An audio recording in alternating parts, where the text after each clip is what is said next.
make a difference in the world. Gonna make a difference. We can make a difference. Gonna make a difference in the world. Theme song for our dear friend, Father Frank Pavone, National Director of Priests for Life. Wow, Father, so much going on. How are you? There is. I'm doing great. Yes, there's a lot going on. It's a good stuff, too. All right, so let's start with Deacons for Life. Yeah. Deacon Dom, as we were on our way to, we had a ministry-wide event last night at our parish, which was really, really good. And he's like, oh, don't forget, I've got a call tomorrow with Deacons for Life. And I'm like, that's awesome. So what's going on with Deacons for Life? Well, we're going to have a conference call, the first of many, this evening. We're going to do it at 8 o'clock Eastern Time, and the deacons who have been in contact with us should have gotten an email. If there's any deacons that are listening and have not gotten the notice of this, just email us at mail@priestsforlife.org. We'll get you connected. But what we're going to do, every once in a while we have these calls, maybe 45 minutes in length, and we're going to show the deacons some resources they can use, prayer resources, preaching, activities that they can point their people to for pro-life, make sure that they themselves as deacons are up to date on some of the latest pro-life developments. For example, the Supreme Court case that's currently being heard, legislation that's in the pipeline. We're going to bring them up to date on the highlights of what's going on in the movement with a pastoral angle, obviously, a pastoral angle. How can we take this information and use it in our ministry? So we're excited about this. We've had these calls for priests, over the years, and deacons have taken part. But as you know, we're amping up the Deacons for Life into a new level, and very looking forward to it very much. All right, and you were in Washington recently, Father? Just came back. Yes, I was there yesterday. Very important meetings I was involved in, mostly relating to the election. I know that a lot of folks have heard about the pro-life Voices for Trump effort, and basically what this is it's not it's not a political thing per se when we take a public official and either praise or criticize their actions, because that's what they're doing. They're in public life. They're serving us. And so in the pro-life movement, and even in the church, we need to be able to look at the track record of our public officials, make sure everyone's informed about it, because we have a responsibility to either elect them or not, and ultimately they all work for us. But it's so encouraging when we see the pro-life progress, as so many of our listeners are very familiar, but we need to get more familiar. And so this is a lot of what we discussed yesterday. I have a lot of projects and ideas going on about how we can all become more aware of the great pro-life progress that's happening in America. That's number one. Secondly, there is important votes taking place next week in the U.S. Senate. Now, there's two pieces of legislation. They're off this week, President's Day, and they're not in session this week. But next week they're coming back, and anytime from Monday forward, they'll schedule votes on the Unborn Child Abortion Survivors Protection Act that we've talked about a lot in the House. The Senate is going to take this up.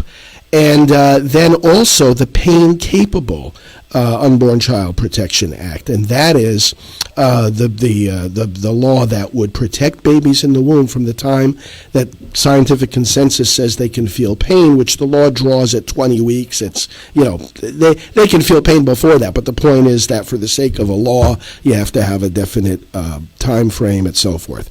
Now, these are very important votes.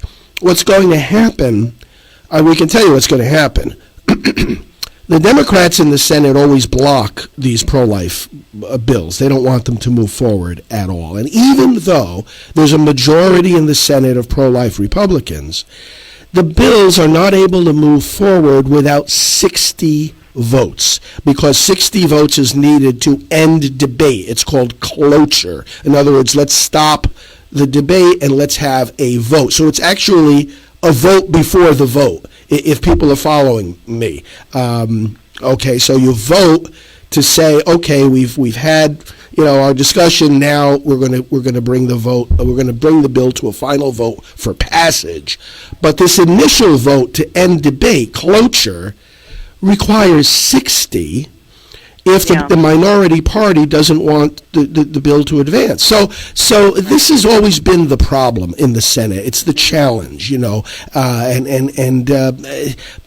first of all, we want people to know how the Senate works, because otherwise they'll say, oh, but we have a majority, and how come we don't get anything done? Well, because you need a supermajority. And, of course, the election can change that. 60 is it's a steep hill to climb, but it's not impossible. So that's what's going on. But, Teresa, these two bills are important, and it'll put the senators on record. Because if they don't vote for cloture, then, what that usually indicates is that they wouldn't vote for the bill either. But the thing is, though, Father, when we put these things forward and we don't get the votes we need, some people might say that we can't get it passed or blah, blah, blah because of the number needed. This is just a futile attempt. But the more we put this out there, the more we're educating, and the more we could even be educating not only people who are voters, but those in the various chambers of government themselves, correct? Yeah. It's not a futile attempt. We have to understand that we have no choice but to move forward on these bills, and especially when you have because we have pro-life Republicans in the majority in the Senate, you never want to take a position of, because we don't have 60 votes, we're not even going to move on this legislation. Because then people are really going to say, oh, they're not doing anything. We have to push forward. It does education on the bill, but then it puts putting the senators on record is no small matter, because then people know where they stand and can lobby them. In fact, we'll be sending out an action alert early next week if people be aware of it. A lot of people I know on our broadcast here now get our emails. We'll send out an action alert with the number to call and the message to give to your U.S. senators. It's so important because this allows then for the lobbying of these senators, and, of course, it allows voters to say, hey, I know how you voted on this bill. I'm going to take that into account in November for the elections, because 1/3 of the senators, as happens every 2 years, are up for re-election. So every time this comes up is an opportunity for education, because we can still get access to what they're discussing. And so many people, Father, don't understand the extreme measures that are out there and what's going on in discussion, because the media censor it so much to really promote pro-abortion Democrats and make them seem or make them appear as if they're not as extreme as they are. So a lot of them don't even know. They know that these candidates, quote-unquote, are pro-choice, whether I'm talking about presidential candidates or candidates for other positions in the Senate, the House, local offices. The media do a very good job of making sure they sound, I'm all for a woman's right to choose, and we want to make sure that women have access to full reproductive right. All the talking points you hear, but when somebody asks them about partial birth abortion or infanticide, or tries to talk to them about what Governor Northam said not too long ago, those words will be edited. So this is why when you see the raw footage that you can get normally, some of the candidates or even the politicians put this on their website, and they send out press releases, or different pro-life news outfits such as yours, Priest of Life, or maybe lifenews.com.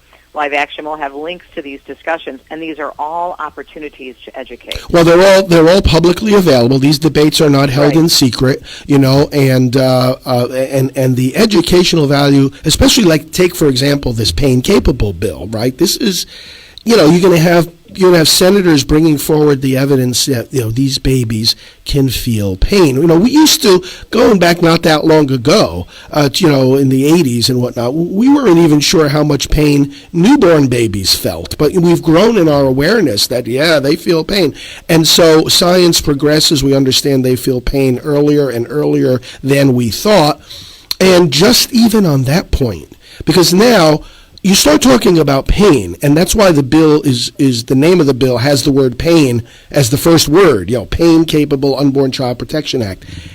You start talking about this, and now you're getting away from, like you said a moment ago, those talking points which do not clarify, but rather obscure the issue. We're not talking here about women's rights, choice, and health care and the Constitution and freedom.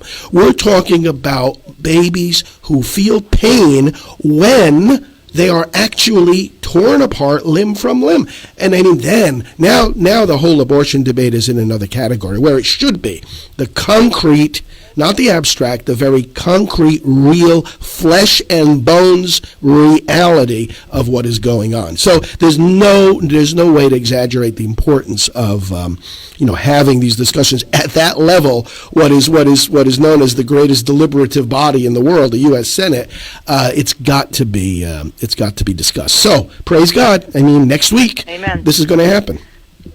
Talking with Father Frank Pavone, National Director of Priest for Life. Father, before we let you go, also we're getting into that political zone now, moving closer to the presidential election, the big election in November, where you see a lot of these candidates, these Democratic candidates, and not even maybe necessarily Democratic, but because I know there's a lot of others who are pro-abortion, but putting these things on their websites and reaching out to people who are Catholic, saying it's fine to vote for me. Yeah, a lot of them have, Teresa, they have Catholic outreach committees and whatnot. Of course, the president has one. I'm privileged to be part of it, so is Janet. But Catholic advisory groups, people just that can, keep them up to date about what matters to Catholics. And so the problem is, I've seen a number of articles in recent days, that you get this, one of the common patterns in these arguments is, so-and-so is a nice guy or a nice lady. They're kind, and they quote scripture, and they, you might not agree with all their policies, but they're very nice. Well, let's see what John Paul II has to say about that. If you're talking about a nice politician who believes that abortion should be legal, you're talking about a very nice Bible-quoting tyrant. Now, people might say, well, Father Frank, what kind of inflammatory language are you using here? I'm using John Paul II's language. In Evangelium Vitae, which, by the way, next month is the 25th anniversary of this document. We're going to have to talk separately about that. But he goes into, in section 20 of that document, an unbelievable commentary about the state legalizing abortion, and he says when that happens, and again, this is John Paul II's encyclical, St. John Paul II, he says the state becomes a tyrant state when you take one whole group of people and subject them to the will of the rest of the people to say that they can be destroyed. That's a form of tyranny. It's no longer democracy. So it's like we have to be careful, and the bishops tell us this in their document, Living the Gospel of Life. They say there's this one little phrase, 3 words, more than 3 words, analyze campaign rhetoric critically, 4 words. Analyze it critically. So it's not enough to say, oh, yeah, so-and-so's a nice guy, he believes in the Bible. That's not the question we need to be asking. Are you carrying out the first purpose of government, which is the protection of life? The first purpose of government. And again, that's not a political statement in and of itself. That's the most fundamental question when you elect anybody from any party to any office. What's the purpose of government? What do you think we're doing when we elect you? So be careful, there's going to be all these, these articles coming out, and, they'll also downplay the importance or the preeminence of the abortion issue. And that's a pretty silly thing to do, because as I always say, if a politician can't respect the life of a little baby, how's he going to respect yours? Nothing is more foundational than life.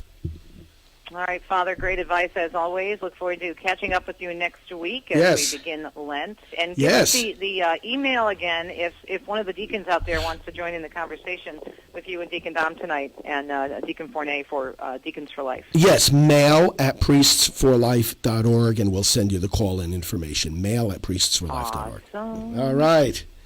All right, have a great week and weekend, and we will catch up soon. Father Frank Pavone, National Director of Priests for Life.